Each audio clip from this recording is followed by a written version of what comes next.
Hello all WBJE aspirant. দেখো তোমাদের centralise counselling হয়ে গেছে। এখন যারা সিট পাওনি তারা ডিসেন্ট্রালাইজে পার্টিসিপেট করবে। এবার বুঝতে হবে ডিসেন্ট্রালাইজ কাউন্সিলিং কি এবং কোন কোন কলেজ ডিসেন্ট্রালাইজে পার্টিসিপেট করে, কিভাবে ডিসেন্ট্রালাইজে অ্যাডমিশন নেওয়া যাবে, কোন কলেজে কত ভ্যাকান্সি রয়েছে, সেই সমস্ত কিছু নিয়ে এখন একটু আলোচনা করব। তো তার আগে তোমরা যদি আমার অডিওটা শুনতে পাও তাহলে কমেন্টে জানাও যে হ্যাঁ স্যার অডিওটা শুনতে পাচ্ছি। ইয়েস আর নো লেখো, তাহলেই বুঝতে পারবো যে হ্যাঁ শুনতে পাচ্ছ কি পাচ্ছ না। ওকে, সো নাও একটু কমেন্টে জানাও যে হ্যাঁ ভয়েসটা শুনতে পাচ্ছ কি পাচ্ছ না। তারপরে আমরা শুরু করছি এটা, যে কি হতে চলেছে, কারা কারা ডিসেন্ট্রালাইজে পার্টিসিপেট করতে পারবে। আমি একদম প্রত্যেকটা জিনিস রেডি করে নিয়ে চলে এসেছি। এই যে কারা কারা আবেদন করতে পারবে, ঠিক আছে, ইভেন স্টেপ 1 কি, স্টেপস 2 কি, এই সমস্ত কিছু নিয়ে আলোচনা করব। ঠিক আছে, কিভাবে রেজিস্ট্রেশন করতে হবে, অ্যাপ্লিকেশন কিভাবে করবে, মেরিট লিস্ট কিভাবে আউট হবে, তো সেই কিছু সমস্ত কিছু নিয়ে আলোচনা করব। আচ্ছা ঠিক আছে স্যার, ইয়েস স্যার, আচ্ছা তোমাদের শুনতে পাওয়া যাচ্ছে, কোনো অসুবিধা নেই। তো চলো আমরা দেখি যে ডিসেন্ট্রালাইজ কাউন্সিলিং কি এবং কোন কোন কলেজ ডিসেন্ট্রালাইজ কাউন্সিলিংয়ে পার্টিসিপেট করে, এবারে ডিসেন্ট্রালাইজ কাউন্সিলিং কীরকম হবে সেই সমস্ত কিছু নিয়ে একটু দেখে নিই। দেখো, সেন্ট্রালাইজ কাউন্সিলিং কমপ্লিট হয়ে গেছে, রাউন্ড 1, রাউন্ড 2 এবং রাউন্ড 3, অলরেডি 3টে রাউন্ড কমপ্লিট। তো এরপরেও কাট অফ অনেক হাই লো গেছে। তো সেখানে অনেকে কলেজ পেয়েছো, অনেকে কলেজ পাওনি, অনেকে রয়েছে যাদের মন পছন্দ কলেজ পাওনি। রাউন্ড 1-এ যেটাই পেয়েছিলে সেটাই রাউন্ড 3-তে চলে গেছে, কোনো আপগ্রেডই হয়নি। তো এখন তোমাদের কাছে আরও একটা অপশন রয়ে গেছে, সেটা হচ্ছে ডিসেন্ট্রালাইজ কাউন্সিলিং। তোমরা যারা কলেজ পেলে না বা মন পছন্দ কলেজ পেলে না, স্ট্রিম পেলে না, বা বাড়ির কাছে কলেজটাতে পেলে না, এবার রাউন্ড 3-তে যেই কলেজটা পেয়েছো সেখানে অ্যাডমিশনটা নিয়ে নিয়েছো, তুমি চাইলে ডিসেন্ট্রালাইজ কাউন্সিলিংয়ে পার্টিসিপেট করতে পারো, কোনো অসুবিধা নেই। এমনটা নয় যে তুমি ডিসেন্ট্রালাইজ কাউন্সিলিং করতে পারবে না। আর ডিসেন্ট্রালাইজ কাউন্সিলিং করতে কোনো রেজিস্ট্রেশন ফি লাগে না, ঠিক আছে, ডিসেন্ট্রালাইজ কাউন্সিলিং করতে কোনো রেজিস্ট্রেশন ফি লাগে না। তো যে বা যারা পছন্দের কলেজ পেলে না এবং কলেজ রিলেটেড স্যাটিসফাই হলে না স্ট্রিম নিয়ে, তো তারা কিন্তু ডিসেন্ট্রালাইজ কাউন্সিলিংয়ে পার্টিসিপেট করতে পারবে। ঠিক আছে, এবার ডিসেন্ট্রালাইজ কাউন্সিলিংয়ে পার্টিসিপেট করতে হলে কিছু কিছু জিনিস যেগুলো ম্যান্ডেটারি সেগুলো রাখতে হবে তোমার কাছে। যেমন কারা কারা আবেদন করতে পারবে, সাধারণত যারা মানে যারা WBJEE দিয়েছো তারা, যেই মেন দিয়েছো তারা, এবার যেই মেনে যেই সিট আছে যেই কলেজে সেই কলেজেই হবে। এবার সেন্ট্রালাইজ কাউন্সিলিংয়ে কোনো সিট পাওনি তারাও অ্যাপ্লাই করতে পারবে। সিট ক্যান্সেল করেছো অর্থাৎ তুমি ধরো একটা কোনো কলেজ টিয়ার 3 কলেজ পেয়েছো এবং তোমার র্যাঙ্ক ওয়াইজ সেই কলেজটাতে তুমি স্যাটিসফাই নয়, তুমি চাইলে সিটটা ক্যান্সেল করে অবভিয়াসলি করতে পারো। ঠিক আছে, ডিসেন্ট্রালাইজ কাউন্সিলিংয়ে পার্টিসিপেট করতে পারো। অনেকে আছে, কালকে যেমন একটা ক্যান্ডিডেট স্বপ্না হালদার বলে যে ক্যান্ডিডেটটা রয়েছে, সে অলরেডি একবার কলেজের জন্য ইয়েস করেছিল, কিন্তু কোনো কারণবশত সে কলেজে গিয়ে অ্যাডমিশনটা নিতে পারেনি, ফিজিক্যাল রিপোর্টিং করতে পারেনি এবং অ্যাডমিশনটা নিতে পারেনি রাউন্ড 2-তে। তো সে তো ইভেন রাউন্ড 3-তে পার্টিসিপেটও করতে পারেনি, প্লাস কলেজটাও চলে গেছে। সো সেও চাইলে কিন্তু ডিসেন্ট্রালাইজ কাউন্সিলিংয়ে বসতে পারবে। আর যা ফ্রেশ ক্যান্ডিডেট যারা কোনো রেজিস্ট্রেশনই করেনি রাউন্ড 1, রাউন্ড 2 বা রাউন্ড 3, তারাও কিন্তু বসতে পারবে। আর এই যে শেষের যে পয়েন্টটা রয়েছে, যারা অন্য কলেজে অ্যাডমিশন নিয়েছো আবার নতুন কলেজে যেতে চাইছো, তারাও কিন্তু চাইলে কলেজের যে রুলস রয়েছে সেই রুলস অনুযায়ী তুমি কিন্তু অ্যাডমিশন নিতে পারবে ডিসেন্ট্রালাইজ কাউন্সিলিং প্রসেসে। ঠিক আছে, তো এরা এরা কিন্তু অ্যাডমিশনটা নিতে পারবে। এই যে দেখতেই পাচ্ছ কারা কারা নিতে পারছো।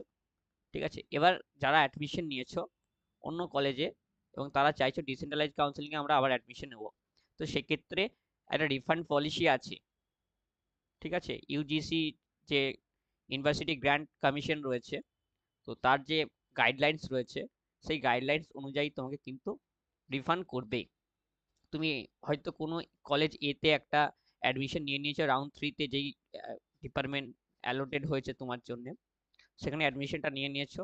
তুমি চাইলে ডিসেন্ট্রালাইজ কাউন্সিলিং করলে এবং তার থেকে বেটার কোনো কলেজ পেয়ে গেলে সেখানে অ্যাডমিশন নিলে, এবং সেখানে রাউন্ড 3 তে যেই কলেজ পেয়েছিলে সেই কলেজের কিছু অর্থ তোমাকে ট্রান্সফার করা হবে ডিসেন্ট্রালাইজ কাউন্সিলিং এর কলেজে। ফুল রিফান্ড করবে না কখনোই, একটা ফিজ তারা কেটে নেবে কলেজ কর্তৃপক্ষ বা বোর্ডের। তো সেটা কেটে নেওয়ার পরে কিছু অর্থ তোমাকে রিটার্ন করবে। ঠিক আছে, তাহলে এরপরে কিভাবে কি করবে সেটা দেখে নিই আমরা। কতগুলো কি সিট আছে, কিভাবে প্রসিডিওর হয়, সেই সমস্ত কিছু একটু আলোচনা করি। রেজিস্ট্রেশন কিভাবে করবে সেই সব কিছু একটু দেখে নিই। প্রথমে কলেজ কর্তৃপক্ষ, ঠিক আছে, একটা নোটিশ পাবলিশ করবে। এখন আমরা স্টেপ বাই স্টেপ প্রসেসটা দেখছি আর কি। ঠিক আছে, যেই কলেজে ধরো ভ্যাকান্সি রয়ে গেছে, সিট খালি রয়েছে, সেই কলেজ একটা করে নোটিফিকেশন পাবলিশ করবে। প্রত্যেকটা কলেজের অফিসিয়াল ওয়েবসাইটে সেটা পাবলিশ হবে, এবং বিভিন্ন কলেজ বিভিন্ন দিনে করবে। কিন্তু এমনটা নয় যে আজকে যেই কলেজটা করছে, RKMGC যদি আজকে করে কালকে কুচবিহার করবে, বা পরশুদিন আলিপুরদুয়ার করবে, এরকম নয়। নির্দিষ্ট তারা নির্দিষ্ট ডেটে একটা করবে। এরকমটা নয় যে সবাই একই সাথে করবে, আবার সবাই পরের দিন একদিন দুদিন পর করে করবে, এরকম নয়। যেই কলেজ যেরকম চাইবে সেই রকম করবে। ঠিক আছে, কলেজ একটা নোটিশ বের করবে, এবং সেই নোটিশে এটাও বলা থাকবে কোন কতগুলো ভ্যাকান্সি রয়েছে, কোন ব্রাঞ্চে কত ভ্যাকান্সি রয়েছে। ঠিক আছে, রিপোর্টিং ডেট কবে, অ্যাডমিশন ডেট কবে, রিকোয়ারমেন্ট ডকুমেন্ট কি কি লাগবে, সেই সমস্ত কিন্তু সেই নোটিশে মেনশন করা থাকবে। এইবার কিভাবে তারা পাবলিশ করবে সেটা দেখে নাও। যখন কলেজ কর্তৃপক্ষ একটা নোটিশ পাবলিশ করবে, সেখানে মেনশন করা থাকবে, ধরে নাও এটা একটা কলেজের নোটিফিকেশন, এবং সেখানে লেখা রয়েছে যে কম্পিউটার সায়েন্সে 5টি ভ্যাকান্সি রয়েছে, আইটিতে 8টা, ইলেকট্রনিক্সে 12টা, হ্যাঁ, ইলেকট্রিকে রয়েছে তোমার 20টা, মেকানিক্যালে রয়েছে 35টা, বা আমি একটা জাস্ট র্যান্ডমলি দিয়েছি, মানে এতগুলো ভ্যাকান্সি নাও থাকতে পারে, বা এতগুলো ভ্যাকান্সি কোনোদিনই থাকবে না, বাট ওই যে 5টা 8টা 12টা এরকম ভ্যাকান্সি থাকবে। তো এরকম একটা লিস্ট তারা বের করবে। ঠিক আছে, এই লিস্ট বের করার পরে, এই লিস্ট যখন তারা বের করলো, তারপরে তোমাকে রেজিস্ট্রেশন করতে হবে। তুমি রেজিস্ট্রেশন করবে, এবার কিভাবে তুমি রেজিস্ট্রেশন করবে সেটা দেখে নাও। ঠিক আছে, এই যে রেজিস্ট্রেশনের দুটো প্রসেস হতে পারে, সেটা কিন্তু টোটালি মেনশন করা থাকবে নোটিফিকেশনে। সেখানে লেখা থাকবে অনলাইন রেজিস্ট্রেশনও হতে পারে এবং অফলাইন রেজিস্ট্রেশনও হতে পারে, সেটা একদম কলেজ কর্তৃপক্ষ যেরকম চাইবে সেরকম করবে। এটার সাথে বোর্ডের কিন্তু কোনো সম্পর্ক নেই। ডিসেন্ট্রালাইজ কাউন্সিলিং বোর্ড কিন্তু করায় না, ডিসেন্ট্রালাইজ কাউন্সিলিং করায় কলেজ নিজে। ঠিক আছে, বোর্ড ডিসেন্ট্রালাইজ কাউন্সিলিং করাচ্ছে না, কলেজ নিজে ডিসেন্ট্রালাইজ কাউন্সিলিং করাচ্ছে। এবার কলেজ কর্তৃপক্ষ চাইলে অনলাইন রেজিস্ট্রেশনও করতে পারে, অফলাইন রেজিস্ট্রেশন করতে পারে, কিন্তু 90% কলেজ অনলাইন রেজিস্ট্রেশন করে। অফলাইন রেজিস্ট্রেশন হয়তো কিছু কিছু কলেজ করলেও করতে পারে, এবার নাও করতে পারে, হয়তো 100% দেখা গেল যে অনলাইন রেজিস্ট্রেশন করতে পারে। তো সেটা কলেজ কর্তৃপক্ষের উপরে নির্ভর করবে। এবার যখন অনলাইন রেজিস্ট্রেশন করবে, সেখানে তুমি তোমার যাবতীয় ডিটেলস ফুলফিল করবে, তোমার র্যাঙ্ক কত, তোমার নাম কি, তোমার ডেট অফ বার্থ থেকে নিয়ে শুরু করে সমস্ত অল ডিটেলস তোমরা সেটাকে ফুলফিল করবে। ঠিক আছে, সেই ফুলফিল করার পরে সাবমিট করবে। তারপরে এটা যদি অনলাইন প্রসেস, যদি অফলাইন হয় সেই ডকুমেন্টসগুলো নিয়ে আবার তোমাকে কলেজ কর্তৃপক্ষ অফিসে গিয়ে, অ্যাডমিনিস্ট্রেটিভ ডিপার্টমেন্ট যেখানে রয়েছে কলেজের, যেই কলেজ নোটিশ বের করেছে সেই কলেজে গিয়ে কিন্তু করতে হবে। এবার অনলাইন হোক বা অফলাইন, তুমি রেজিস্ট্রেশন কমপ্লিট করে দিলে, তারপরে একটা লিস্ট বের করবে। ঠিক আছে, যে এই ক্যান্ডিডেট এত লিস্ট রয়েছে, ওই ক্যান্ডিডেট এত লিস্ট রয়েছে। ঠিক আছে, তো তারা একটা করে লিস্ট বের করে দেবে যে এই র্যাঙ্ক, মানে একটা নাম্বার ওয়াইজ তারা লিস্ট বের করবে। ঠিক আছে, সেই মেরিট লিস্ট, যেটাকে আমরা মেরিট লিস্ট বলছি, সেই মেরিট লিস্ট দিয়ে দিল, এবং সেই মেরিট লিস্ট দেখে যেই দিনকে কলেজ কর্তৃপক্ষ রিপোর্টিং করতে বলেছে, ফিজিক্যাল রিপোর্টিং, সেই মেরিট লিস্টে নাম যদি আসে তোমার, তাহলে তখন কলেজে গিয়ে কিন্তু তোমাকে ডিসেন্ট্রালাইজ কাউন্সিলিং যেটা রয়েছে সেটা কমপ্লিট করতে হবে। ঠিক আছে, তখন কিন্তু তোমাকে ডিসেন্ট্রালাইজ কাউন্সিলিংটা কমপ্লিট করতে হবে। ঠিক আছে, এইভাবে স্টেপ বাই স্টেপ কিন্তু তোমাকে ডিসেন্ট্রালাইজটা কমপ্লিট করতে হবে। কলেজ কর্তৃপক্ষ মেরিট লিস্ট বের করে দিল, মেরিট লিস্ট চেক করলে, মেরিট লিস্ট চেক করে যখন দেখলো যে তোমার নাম রয়েছে, তুমি কলেজে যাবে এবং কলেজে গিয়ে ডিসেন্ট্রালাইজ কাউন্সিলিং যে প্রসিডিওর রয়েছে অন স্পট সেখানে কাউন্সিলিং হবে এবং তুমি অ্যাডমিশনটা কমপ্লিট করবে এবং সেখানে তোমার যাবতীয় যে ডকুমেন্টস সেগুলো অলরেডি লাগবে, কলেজের যে ফিজ সেটাও কিন্তু তোমাকে দিতে হবে। ঠিক আছে, এবং অল প্রসেস কমপ্লিট করার পরে সেই দিনই কিন্তু আবারও বললাম, যেদিনকে রিপোর্টিং করতে যাচ্ছে ফিজিক্যালি রিপোর্টিং, সেই দিনকেই কিন্তু তোমাকে অ্যাডমিশনটা নিতে হবে। ঠিক আছে, তুমি অল ফিজ পেমেন্ট করে দিলে, তারপরে তুমি অ্যাডমিশন কনফার্ম করলে, তাহলে অ্যাডমিশনটা হয়ে যাবে। ঠিক আছে, আশা করছি বুঝতে পেরেছো। হ্যাঁ, আর এখানে কিন্তু চয়েস ফিলিং করার কোনো অপশন নেই, এমনটা নয় যে স্যার আমি চয়েস ফিলিং করব না, এরকম চয়েস ফিলিং করার কোনো অপশন নেই গো। আর এই যে ডিসেন্ট্রালাইজ কাউন্সিলিং রয়েছে এটা কিন্তু ক্যাটাগরি ওয়াইজ হবে। এবার ধর দেখা গেল যে হয়তো আহ, যাদবপুরে এসসি ক্যাটাগরিতে ভ্যাকান্সি রয়েছে, তো সেই সিটটা কিন্তু এসসি ক্যাটাগরি যে অ্যাপ্লাই করবে ক্যান্ডিডেট সেই কিন্তু পাবে, অন্য কোনো জেনারেল ক্যাটাগরি বা ওবিসি ক্যাটাগরি স্টুডেন্ট কিন্তু সেই সিটটা পাবে না। তো যেই সিটটা এসসি ক্যাটাগরির জন্য বরাদ্দ করা হয়েছে সেটা এসসি ক্যাটাগরি স্টুডেন্টই পাবে, এমনটা নয় যে সেটা জেনারেল বা ইডাব্লিউএস বা ওবিসি এরা পেয়ে যাবে, কখনোই না। তো এটা একটা অ্যাডভান্টেজ এসসি এসটি এবং ওবিসি বা টিএফডাব্লিউ ক্যান্ডিডেটদের জন্য, জেনারেলের জন্য নয় কো, এটা কিন্তু ওদের জন্য অ্যাডভান্টেজ। তো আমি বলবো যাদের কলেজ বেটার আসেনি, ঠিক আছে, এবং চাইছো যে ডিসেন্ট্রালাইজ কাউন্সিলিং করতে, তো ডিসেন্ট্রালাইজ কাউন্সিলিংয়ে পার্টিসিপেট করবে। এখানে ডিসেন্ট্রালাইজ কাউন্সিলিং করতে কোনো অর্থের প্রয়োজন হয় না, রেজিস্ট্রেশন ফি লাগবে না, শুধুমাত্র কলেজের যে নোটিশ রয়েছে সেই নোটিশ অনুযায়ী তোমাকে প্রসিডিওর কমপ্লিট করতে হবে। হ্যাঁ, এবং অল ডকুমেন্টস তোমাকে কিন্তু ঠিকঠাক রাখতে হবে। এইবার তুমি যখন কলেজে ফিজিক্যাল রিপোর্টিং করতে যাবে তখন কিন্তু কলেজে তোমার ওই যে র্যাঙ্ক কার্ড লাগবে, অ্যাডমিট কার্ড লাগবে, সিট অ্যালটমেন্ট লেটার যদি থাকে, হ্যাঁ, তো marksheet, 10-12 character certificate, transfer certificate যদি লাগে, ঠিক আছে, এবং কাস্ট সার্টিফিকেট। এবার কেউ বলছো স্যার আমি তো এই কলেজে অ্যাডমিশন নিয়ে নিয়েছি, তুমি হয়তো রাউন্ড 3-তে কোনো একটা কলেজ অ্যালোটেড হয়েছে, সেই কলেজে অ্যাডমিশনটা নিয়ে নিয়েছো, তারপরে ডিসেন্ট্রালাইজে পার্টিসিপেট করছো, তাহলে তখন কিন্তু তোমাকে সেই কলেজে যেতে হবে যেই কলেজে তুমি অ্যাডমিশন নিয়ে নিয়েছো এবং সেখানে লিখিত দরখাস্ত করে আহ, তোমাকে জানাতে হবে যে স্যার আমি এই কলেজের সিটটা ক্যান্সেল করতে চাইছি, তবে গিয়ে তুমি ডিসেন্ট্রালাইজে যে কলেজটা পাচ্ছ সেখানে রিপোর্টিংটা করাতে পারবে। ঠিক আছে, নাহলে কিন্তু তুমি রিপোর্টিংটা করাতে পারবে না। আশা করছি বুঝতে পেরেছো। এবং কাস্ট সার্টিফিকেট, ইনকাম সার্টিফিকেট যদি ইডাব্লিউএস ক্যান্ডিডেট হয়ে থাকো, পাসপোর্ট সাইজ ফটো, আধার কার্ড, হ্যাঁ, পেমেন্ট রিসিপ্ট, এই সমস্ত কিছু কিন্তু নিয়ে যেতে হবে। দাদা র্যাঙ্ক কত দূর অবধি পারবে রাউন্ডে, এই রাউন্ডে এমনি দেখো এইরকম তো কোনো ফ্যাক্ট নয় কো, এরকম কোনো ফ্যাক্ট নয়। যেমন আমি তোমাকে যে এক্সাম্পলটা দেখাচ্ছি তুমি দেখে নাও, ধরো কোনো একটা কলেজে রয়েছে উম, উম,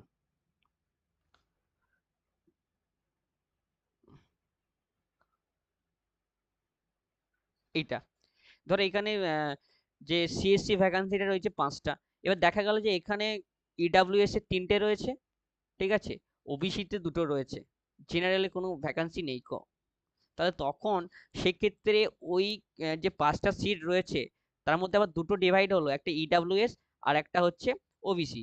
তো ওবিসি ক্যান্ডিডেট হয়তো একটা ক্যান্ডিডেট 5টা ক্যান্ডিডেট অ্যাপ্লাই করেছে, ওবিসিতে 2টো সিট রয়েছে, 5টা ক্যান্ডিডেট অ্যাপ্লাই করেছে, এবার দেখা গেল একজন করেছে 5,000, ওবিসি ক্যান্ডিডেট যে রয়েছে তার র্যাঙ্ক রয়েছে 5,000, আর আর যে বাকি 4জন রয়েছে তাদের র্যাঙ্ক হচ্ছে, একজনের হচ্ছে 22,000 আর একজনের হচ্ছে 32,000। ঠিক আছে, তাহলে এই যে সিটটা রয়েছে, এই একটা সিট তো ধরো 5,000 যে সে পেয়ে গেল, আর একটা সিট যে 22,000-এর ক্যান্ডিডেটের র্যাঙ্ক রয়েছে সে পাবে কিন্তু। তো এখানে কতটা টানবে এরকম তো মানে ফিক্স কেউ বলতে পারবে না না। যখন কলেজ কর্তৃপক্ষ অ্যাপ্লিকেশন সাবমিট করার পরে যে মেরিট লিস্ট বের করবে তখন বোঝা যাবে যে না তুমি পাবে কি পাবে না। আর ডিসেন্ট্রালাইজ যে পার্টিসিপেট করতে তো কোনো রেজিস্ট্রেশন ফি লাগছে না, তো পার্টিসিপেট করবে। র্যাঙ্ক কত টানলো সেটা দেখে লাভ নেই। কোনো কোনো কলেজে দেখা গেল যে হয়তো 5টা ভ্যাকান্সি রয়েছে সিএসসি তে, এবং সেখানে 5টায় হয়তো ধরে নাও যে ইডাব্লিউএস ক্যান্ডিডেট রয়েছে, এবং একজন ইডাব্লিউএস ক্যান্ডিডেট যার র্যাঙ্ক রয়েছে 5,000, আর একজন আর বাকি 4জন রয়েছে 40,000-এর উপরে। তো 5 জনকে তো নিতে হবে অলরেডি আমাকে, না? তাহলে সেক্ষেত্রে আমি একজনকে তো 5,000 র্যাঙ্কে নিলাম, বাকি 4 জনের র্যাঙ্ক হয়তো 20,000, 30,000, 25,000, 50,000 এরকম। তো আমাকে তো তাদেরকে নিতেই হবে। তো তারাও কিন্তু এখানে সিটটা পাবে। ওই জন্যই বলা হয় যে ডিসেন্ট্রালাইজ কাউন্সিলিং এ পার্টিসিপেট করো। হ্যাঁ, যদি বেটার কলেজ পাও তখন কলেজ সুইচ করে নেবে, এবং ইউজিসির যে ক্রাইটেরিয়া রয়েছে সেই সেই ক্রাইটেরিয়া অনুযায়ী তুমি কিন্তু চাইলে রিফান্ড পলিসি অনুযায়ী একটা অর্থ তুমি কিন্তু রিটার্ন পাবে। আর এটা কেউ, এই ভুলটা কেউ করো না যে ডিসেন্ট্রালাইজে পার্টিসিপেট করব বলে আমি এই কলেজটাকে ক্যান্সেল, অ্যাডমিশন নেবো না। ভাই অ্যাডমিশন নিয়ে সিটটাকে হোল্ড করে রাখো। না হলে কিন্তু ডিসেন্ট্রালাইজে যদি কলেজ না পাও কোনো কারণবশত, তাহলে কিন্তু তুমি এই বছরটা তোমাকে ড্রপ দেওয়া ছাড়া আর কোনো অপশন থাকবে না তোমার কাছে। কারণ নর্মাল কলেজে অ্যাডমিশন কমপ্লিট হয়ে গেছে জেনারেল কলেজগুলোতে, তাহলে সেক্ষেত্রে তো পসিবল নয় গো, না? আমি এসসি ক্যান্ডিডেট, ঠিক আছে। এই যে প্রসিডিওরটা রয়েছে ডিসেন্ট্রালাইজের, এটাতে অ্যাডভান্টেজ তারাই পায় যারা এসটি, এসসি, ওবিসি ক্যান্ডিডেট রয়েছে, ইডাব্লিউএস ক্যান্ডিডেট রয়েছে, পিডাব্লিউডি ক্যান্ডিডেট রয়েছে, তারা পায় এইখানে অ্যাডভান্টেজ। আর আমি যতদূর পর্যন্ত দেখলাম, অনেকের ভালো ভালো কলেজ অ্যালোটেড হয়েছে, কিন্তু তারা অ্যাডমিশন নিচ্ছে না। কারণ হচ্ছে তারা মেডিকেল স্টুডেন্ট ছিল, তারা মেডিকেলেই আবার রিটার্ন করে যাচ্ছে, মেডিকেলের কাউন্সিলিং করাচ্ছে। এমনও ক্যান্ডিডেট রয়েছে, আমি কলে তাদের সাথে কথা বলছিলাম, তারা বললো স্যার আমি অ্যাডমিশনটা নিচ্ছি না, ঠিক আছে, আমি উইথড্র করে নিচ্ছি। এবার সেই যারা উইথড্র করে নিচ্ছে সেই সিটগুলো তো খালি থেকে যাবে না, রাউন্ড তো কমপ্লিট হয়ে গেছে, এখন তো তোমাকে অ্যালোটেট করতে পারবে না তারা কলেজ, তাই না? আহ, কি কমেন্ট করছো? স্যার, তাহলে স্যার ধরুন আমি ডিসিতে বসলাম, আর সিট পেয়ে গেলাম, ওই দিনে আবার নতুন কলেজে অ্যাডমিশনের ডকুমেন্টস চাইলো, বাট টিসি তো আমার পুরনো অ্যাডমিশন নেওয়া কলেজ থেকে নেওয়া নেওয়া নেই, তখন প্রবলেম? না, তখন সেক্ষেত্রে তোমাকে তারা টাইম দেবে তো, কিছু কিছু সার্টিফিকেট, তখন সেক্ষেত্রে তারা তোমাকে টাইম দেবে, তারা টাইম দেবে তোমাকে। যেমন ধরো তুমি যদি বলো স্যার আমি তো অ্যান্টি র্যাগিংটা সাবমিট করে দিয়েছি, তো সেক্ষেত্রে তারা টাইম দেবে তোমাকে। এই ইস্যুগুলো তো সবারই আসবে না, যেই অ্যাডমিশন নেবে, হয়তো সে যদি আগের কলেজে অ্যাডমিশন নিয়ে থাকে, তাহলে সেক্ষেত্রে সিট ক্যান্সেল করার যে প্রসিডিওরটা রয়েছে সেটা পরে করে সাবমিট করতে হবে কলেজকে, পরে সাবমিট করে দিলে তুমি, কিন্তু সাবমিটটা করতে হবে তোমাকে, ঠিক আছে? এবার আহ, যত বেশি ভ্যাকান্সি থাকবে, হ্যাঁ, অ্যাডমিশন চান্স তত বেশি থাকবে, এটা কিন্তু মাথায় রেখে দিও। যেই কলেজে যত বেশি ভ্যাকান্সি থাকবে, সেই কলেজে অ্যাডমিশনের চান্স তত বেশি থাকবে। আর এগুলো একটা অ্যানালাইজ করে করা যায়, ঠিক আছে? আর যেটা আমরা করি, ঠিক আছে, যেটা আমরা প্রধানত করে থাকি, তো সেই অ্যানালাইজ করে বোঝা যায় যে এই কলেজে এই ব্রাঞ্চটা তুমি পেতে পারো, তখন তোমাকে বলা হয় যে তুমি এই কলেজের স্পেসিফিক, এই কলেজেই তুমি আগে ডিসেন্ট্রালাইজ কাউন্সিলিংটা করো, কারণ এই কলেজটা তোমার জন্য বেস্ট হবে এবং এই কলেজের সিটটা তুমি ইজিলি পেতে পারো, ঠিক আছে? তার জন্য আমাদের একটা তোমার পেড সার্ভিস চলছে, ঠিক আছে, অলরেডি 15-20 জন তো অলরেডি নিয়ে নিয়েছে, ঠিক আছে। আমরা এটা লিমিটেড, আমরা 25 জনের বেশি নেবো না, কারণ 25 জনকে নিয়ে তাদের অ্যানালাইজ করে তাদের ডিসেন্ট্রালাইজ করানোর প্রসিডিওর রয়েছে, তার জন্য আমরা বেশি জনকে নিচ্ছি না, ঠিক আছে। কিছু জন কি আর মনে হয় যেন 6-7 জন বাকি আছে, ঠিক আছে। তো এই 6-7 জন তোমরা যদি কেউ চাও তাহলে নিতে পারো। হ্যাঁ, কিভাবে নেবে? পিন কমেন্টে যে লিঙ্কটা রয়েছে সেই লিঙ্কে ক্লিক করো এবং সরাসরি নিয়ে নাও, ঠিক আছে। পিন কমেন্টে লিঙ্কটাতে ক্লিক করো এবং গুগল ফর্মটা ফিল আপ করে আমাদের সার্ভিসটা নিয়ে নিতে পারো। সার্ভিস চার্জ মাত্র 50 টাকা, সরি 49 টাকা, 50 টাকাও নয়, ঠিক আছে, 49 টাকা। সার্ভিস চার্জ মাত্র 49 টাকা, তো চাইলে তোমরা কিন্তু সেটা নিতে পারো, ঠিক আছে। একজন কমেন্ট করেছে, যদি সিট খালি থাকে তবে রাউন্ড 2 বা রাউন্ড 3-র মধ্যে কাট অফের সেরকম হেরফের নজর পড়লো না, অন্যবার এতকে গ্যাপ থাকে প্রায়। এটাই তো তুমি বুঝতে পারলে না এতক্ষণ ধরে, এটাই তুমি বুঝতে পারলে না যে সিট এখন ক্যান্সেল হচ্ছে এখন। সবাই তো চেয়েছিল বেটার কলেজ পাবো, তো এই তো সিটটাকে হোল্ড করে রাউন্ড 3-তে গেছে অনেকে। তো সিটটা যদি এখন ক্যান্সেল হয়, তাহলে তুমি র্যাঙ্কের গ্যাপ পাবে কি করে? যদি সিটটা এখন ক্যান্সেল হয়, তো এই ক্যান্সেলে তুমি আর তো গ্যাপ পাবে না গো। তখন তো সবাই হোল্ড করে রেখে দিয়ে রাউন্ড 3-তে গেছে, তাই না? সবাই তো আপগ্রেডেশন করে গেছো, আপগ্রেডেশন করার মানেটা কি? তুমি এই কলেজটা হোল্ড করছো, বেটার কলেজ যদি পাও তাহলে যাবে। তোমার আগে যার র্যাঙ্ক হয়েছে সেও আবার সেই সিটটা হোল্ড করে রেখে দিয়ে সামনে এগিয়ে গেছে। সবাই যদি সামনে এগিয়ে যায় পিছনের সিটটাকে হোল্ড করে রেখে, তাহলে তো কেউই আপগ্রেডেশন হবে না, আর সেই সিচুয়েশনটাই সবারই হয়েছে। আর একটা এখানে ফ্যাক্ট কাজ করেছে, যারা রাউন্ড ওয়ানে ভুল করেছিল তারা রাউন্ড টুতে বা রাউন্ড থ্রিতে আবার নতুন করে চয়েস ফিলিং করতে পেরেছে, তো তারা আগে আবার কলেজগুলো পেয়ে গেছে, এই জন্য কিন্তু হয়নি। এইবার তোমার তোমার মতনই ক্যান্ডিডেট একটা রয়েছে ধরো, তার পড়ে গেছে ধরো টেক্সটাইল কলেজ, এবার সে তার টেক্সটাইল কলেজে অ্যাডমিশন নিতে চাইছে না, তো সে তো সিটটা ক্যান্সেল করবে না। এবার সে যদি সিটটা ক্যান্সেল করে, তখন তো তুমি ডিসেন্ট্রালাইজ কাউন্সিলিং এ পাবে। এই জন্যই তো ডিসেন্ট্রালাইজ কাউন্সিলিং এ বসতে বলা হচ্ছে প্রত্যেকটা ক্যান্ডিডেটকে। আশা করছি বুঝতে পেরেছো। দাদা, মেডিকেল সার্টিফিকেটটা রিপোর্টিং করার সময় দিতে হয় নাকি পরে সময় দিলে একটু বলো না। দেখো সুনিতা ঘোষ, বাট তুমি কলেজ কর্তৃপক্ষ এটা বলতে পারবে, ঠিক আছে, মেডিকেল সার্টিফিকেট লাগে, প্রধানত মেডিকেল সার্টিফিকেট লাগবে, ঠিক আছে। এবার কলেজের যে অ্যাডমিনিস্ট্রেটিভ ডিপার্টমেন্ট রয়েছে, ঠিক আছে, তো তারা যদি চাই যে হ্যাঁ পরে সার্টিফিকেটটা দিয়ে দিও, তাহলে কলেজ কর্তৃপক্ষ অ্যালাউ করলে অ্যালাউ হয়ে যাবে।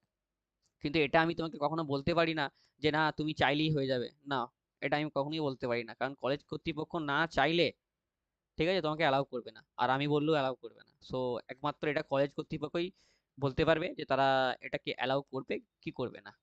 এখন যেই মেন্সের কাউন্সিলিং শেষ হয়নি, আর নিটের শুরু শুরু হয়নি, হ্যাঁ, তো ওই জন্যই তো তোমার এখানে বেশি পরিমাণে সিটটা হোল্ড হয়ে গেছে, এটাই তো বুঝতে পারছো না তুমি। এই জন্যই তো হোল্ড হয়ে গেছে, এই জন্যই সিটটা মানে হোল্ড হয়ে গেছে। এবার তারা অ্যাডমিশন নেবে না, আর অ্যাডমিশন না নিলে তখন তোমার ডিসেন্ট্রালাইজ কাউন্সিলিং এ প্রসিডিওর করবে। কেউই চায় না যে তার 10,000 টাকা চলে যাক, ঠিক আছে। একটা কলেজে সিট পেয়ে সেখানে অ্যাডমিশন নিয়ে ক্যান্সেল করা মানে 10,000 টাকা চলে যাওয়া, ঠিক আছে। আর রিফান্ড পলিসি কবে রিফান্ড করবে সেই আশাতে বসে থাকতে হবে। তো যারা জানে বুঝে তারা কিন্তু অ্যাডমিশন নেবে না, ঠিক আছে। এমনও অনেক ক্যান্ডিডেট আছে যাদের মেডিকেলের মার্কস ভালো চলে এসেছে, সে কখনোই এরকম হতে পারবে, সে এরকম কখনোই করবে না। ডিসি অন্তত কবে শুরু হতে পারে? আগস্টের সেকেন্ড উইকের দিকে, ফার্স্ট থেকে সেকেন্ড উইকের থেকে। যেহেতু কালকে পিআই রিপোর্টিং আছে কিন্তু এখনো রেডি হয়নি, মেডিকেল সার্টিফিকেট করতে পারি, কি করতে পারি এখন? করে নাও না, মেডিকেল সার্টিফিকেট করতে বিশাল কিছু ইয়ে নেই তো। মেডিকেল সার্টিফিকেট করবে তো কোনো একটা ডাক্তারের কাছে চলে যাও, সরকারি ডাক্তারের কাছে, হ্যাঁ, যেগুলো আমাদের ক্লিনিকগুলো রয়ে গেছে, সেই ক্লিনিকে চলে যাও, সে দেখা তোমার মেডিকেল সার্টিফিকেট করে দেবে, খুব বেশি হলে 600 টাকা নেবে, সে 500 থেকে 600 টাকা নেবে। তো সেখান থেকে করে নাও, আমি নিজে ওখান থেকে করিয়েছিলাম। আমি ওই হসপিটালে চার চার দিন গিয়ে ঘুরে এসে মেডিকেল সার্টিফিকেট করিনি ভাই, ঠিক আছে। আমার তখন নিয়েছিল 450 টাকা। তখন 450 টাকা নিয়ে যে ফরম্যাটটা ছিল সেই ফরম্যাটটা লিখে দিয়ে সিগনেচার করে স্ট্যাম্প মেরে দিয়ে দিয়েছিল। তো এইভাবে করে নাও। দাদা, 19,000 র্যাঙ্কে এসি ক্যাটাগরি, আমার কি কোনো চান্স আছে টপ 4 গভর্নমেন্ট কলেজ? সেটা ভ্যাকান্সি দেখে বলা যাবে, হ্যাঁ। এরকম ভাবে তো এখন আর অ্যানালাইজ করে কাট আপ করতে বলা যাবে না, কোন কলেজে কত ভ্যাকান্সি রয়েছে সেটা দেখতে হবে, তারপরে বলা যাবে।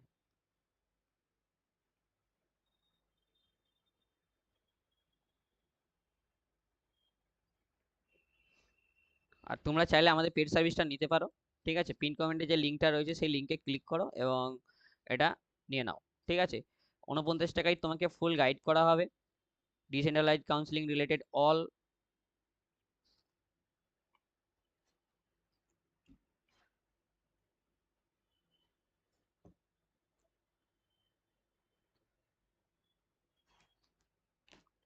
ঠিক আছে, decentralise counselling related all guide করা হবে, কোন কলেজ কবে নোটিফিকেশন বের করছে এবং তাদের অনলাইন প্রসেস কি, এবং তোমার পাওয়ার চান্স কত রয়েছে, সেই সমস্ত কিছু আমরা তোমাকে অ্যানালাইজ করে বলে দেবো। তার জন্য মাত্র একটা সার্ভিস চার্জ লাগছে 49 টাকা, সেই 49 টাকা দিয়ে সার্ভিসটা নিয়ে নাও, ঠিক আছে। কিভাবে নেবে? পিন কমেন্টে যে লিঙ্কটা রয়েছে সেই লিঙ্কে ক্লিক করো, ঠিক আছে, পিন কমেন্টে থাকা লিঙ্কে ক্লিক করো এবং গুগল ফর্মটা ফিল আপ করো, তাহলেই হবে। এবং গুগল ফর্মটা যখন ফিল আপ করো তখন ওখানে তোমাকে 49 টাকা একটা পেমেন্ট করতে হবে। তুমি যখন গুগল ফর্মটা ফিল আপ করবে ওখানে তোমাকে একটা 49 টাকা পেমেন্ট করতে হবে। 49 টাকা পেমেন্ট করবে, সরাসরি তুমি আমাদের হোয়াটসঅ্যাপ জয়েন হয়ে যাবে, ঠিক আছে, তুমি সরাসরি আমাদের হোয়াটসঅ্যাপ গ্রুপে জয়েন হয়ে যাবে। তো এমনটা নয় যে 49 টাকাটা দিতে পারছো না, এটা বিশাল একটা বড় অ্যামাউন্টও নয় গো, ঠিক আছে। অনেকে আছে ডিসেন্ট্রালাইজ কাউন্সিলিং এর জন্য অনেক পরিমাণে টাকা নেয়, আমরা সেটা ফ্রি অফ কস্ট না করিয়ে মাত্র 49 টাকা দিয়ে করাচ্ছি। তো চাইলে আমাদের সার্ভিসটা নিতে পারো, মাত্র 49 টাকা, ঠিক আছে? আচ্ছা দাদা একটা দাদা দাদা একটা একটা দাদার ভিডিওতে দেখলাম, সে বলছে ডিসিতে অন্তত দু দু তিন মাস পরে পরে হবে। শুনেই তো ভয় লেগে গেল। দেখো আমি একটা কথা বলি, কলেজ শুরু হওয়ার আগে, ঠিক আছে, যখন কলেজ শুরু হবে তার আগে ডিসেন্ট্রালাইজ কমপ্লিট করতে হবে, ঠিক আছে? কারণ তুমি ডিসেন্ট্রালাইজ যে এই যে দাদাটা বলেছে, জানি না কে বলেছে, 2 থেকে 3 মাস পরে যদি ডিসেন্ট্রালাইজ হয়, তাহলে অ্যাডমিশন প্রসিডিওর করতে করতে সেটা 4 মাস চলে যাবে, কমপ্লিট করতে করতে 4 মাস চলে যাবে। তো 4 মাস পরে তা করতে করতে তো তোমার সেমিস্টার শুরু হয়ে যাবে। জানুয়ারির দিকে সেমিস্টার হয়, জানো? ফার্স্ট ইয়ারে ফার্স্ট সেম জানুয়ারিতে সেমিস্টার হয়। তো সেই সেমিস্টার কমপ্লিট করবে কি করে? বোকার মধ্যে কথা বলছে যে বলেছে, সে আদৌ কোনোদিন ইঞ্জিনিয়ারিং পড়েছে? তাকে জিজ্ঞেস করবে যে ফার্স্ট ইয়ারের এক্সাম হয় কখন। তোমাকে তো এক্সাম দিতে হবে। তুমি জানো, তুমি যদি আজকেও এখনো যারা অ্যাডমিশন নিচ্ছ, এই এই অ্যাডমিশন থেকে নিয়ে জুন মাস পর্যন্ত তোমাকে 2টো সেমিস্টার কমপ্লিট করতে হবে। 1 বছরের টাইম নেই তোমার হাতে। তার মধ্যে সামার ভ্যাকেন্সি থাকবে 1 মাস, মানে সেমিস্টার গ্যাপ থাকবে 1 মাস। তাহলে সেক্ষেত্রে তুমি কি করে কমপ্লিট করবে 2টো সেমিস্টার? তার জন্যে তোমার খুব বেশি হলে অ্যাডমিশন প্রসিডিওর কমপ্লিট হবে, ঠিক আছে, আগস্ট মাসের দ্বিতীয় সপ্তাহ থেকে কিন্তু এটা শুরু হয়ে যাবে, ডিসেন্ট্রালাইজ কাউন্সিলিং শুরু হয়ে যাবে। ডিসেন্ট্রালাইজ কাউন্সিলিং জানার বিষয়টা কি, যে যেই সিটটা খালি রয়েছে সেই সিটটাতে স্টুডেন্ট নেব। তো সেই স্টুডেন্টটাকে যদি আমি 4 মাস পরেই নেবো বা 2 মাস পরেই নেবো, তা করতে করতে ক্লাস শুরু হয়ে যাবে। তাহলে সে কি ক্লাস করবে না? মানে সে ডিরেক্টলি এসে এক্সাম দিয়ে দেবে? এরকম কোনোদিনই হয় না, ঠিক আছে? দাদা পুরুলিয়াতে কখন শুরু হবে? আমি যেটা বললাম, ওই আগস্ট মাসের দ্বিতীয় আর তৃতীয় উইকের মধ্যে, সেকেন্ড অ্যান্ড থার্ড উইকের মধ্যে ইজিলি শুরু হয়ে যাবে। কে বলেছে 2 থেকে 3 মাস, সেটা তার বিষয়, ঠিক আছে? সে হয়তো তার নিজস্ব কোনো কলেজ আছে, সে করাবে।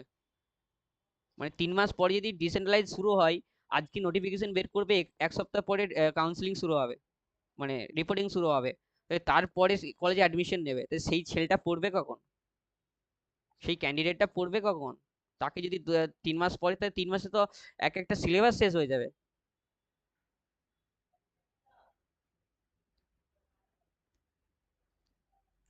হ্যাঁ, এই যে ভাইটা কমেন্ট করেছে, কেউ ডিসিতে যাস না, ও একা যাবে দিয়ে ও টপ কলেজটা নিয়ে নেবে। ডিসিতে যাস না, এক্স্যাক্টলি ভাই, একদম ডিসিতে কেউ যাস না। পুরুলিয়া শুরু যখন হবে আমি তখন জানিয়ে দেবো। সৌম্যজিৎ দত্ত, আমি তো পুরুলিয়া কলেজে যা হবে আগে থেকেই জানতে পারবো যে ওরা কবে নোটিফিকেশন বের করছে। আমার তো অ্যাডমিনিস্ট্রেটিভ কন্ট্যাক্ট আছে না। সুমা ম্যাম আছে, শ্রাবণী ম্যাম আছে, তারপরে আমাদের গৌরব স্যার আছে। গৌরব স্যার হচ্ছে অ্যাডমিনিস্ট্রেটিভ এর হেড, হচ্ছে গৌরব স্যার। তো ওদের সাথে অলরেডি কন্ট্যাক্ট আছে। তো ওদেরকে আমি যদি আজকে মেসেজ করি স্যার কবে হবে, ওরা আমাকে আনসারটা দিয়ে দিতে পারবে। অ্যাট লাস্ট পুরুলিয়াটা তো ইজিলি পারবো, ঠিক আছে? কারণ ওই কলেজের স্টুডেন্ট ছিলাম আমি এক সময়। দাদা মেডিকেল সার্টিফিকেট অ্যাডমিশনে পরে দিলে হবে? সেটা কলেজ কর্তৃপক্ষ বলতে পারবে। যদি তোমাকে তারা কনসিডার করে তাহলে হবে, আর যদি কনসিডার না করে ভাই, তোমাকে কিন্তু এখনই দিতে হবে, ঠিক আছে? হয়তো কনসিডার করে দিবে, চাপ নেই, ঠিক আছে? বাট মেডিকেল সার্টিফিকেটটা বানিয়ে নাও না। তোমরা মেডিকেল সার্টিফিকেটটা বানাতে পারছো না কেন? মেডিকেল সার্টিফিকেট কি করে বানাতে হবে সেটা বলে দিই তোমাদেরকে। মেডিকেল সার্টিফিকেট বানাতে গেলে, ঠিক আছে, গভর্নমেন্টের যে ডক্টর রয়েছে এবং যার স্ট্যাম্প রয়েছে, সেরকম কোনো একটা ডাক্তারের কাছে চলে যাও না। এমনটা না যে হসপিটালে গিয়েই তোমাকে করতে হবে।